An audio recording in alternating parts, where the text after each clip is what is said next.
It's Android Authority. We're live here on the ground, and we're looking at actually a rather controversial piece of hardware. And what we're looking at here is the ZTE Grand Memo, or Memo, depending on how you'd like to pronounce it.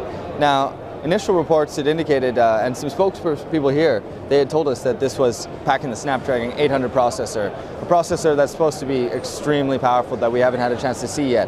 But it turned out that wasn't the case. Then we were told it was the 600, and it turned out that wasn't the case. The guys over at Android Police, who we have a lot of respect for, were able to do some digging and some benchmarks and found out that the specs were actually only of the Snapdragon S4 Pro.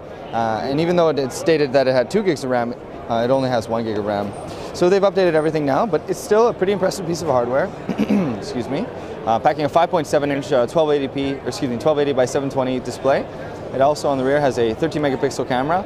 It tends to kind of pop out a little bit. A headphone jack. Now there's really no metal on this actually, just a sort of a Samsung-style plastic design. And for those of you that like big phones, ZTE actually makes pretty decent hardware. Thing is though, is that at 5.7 inches is really, really large. You'll see actually even bigger than the Galaxy Note 2.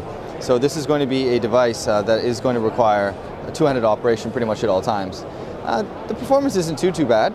It tends to lag a little bit here in their app drawer. But probably going to go on the market here by middle of April, and it's going to have a really aggressive price point, probably around $500. Anyway guys, so this is the Grand Memo from ZTE. My name's Darcy Lacouvé here. We're with Android Authority, reporting live from Mobile World Congress, Barcelona.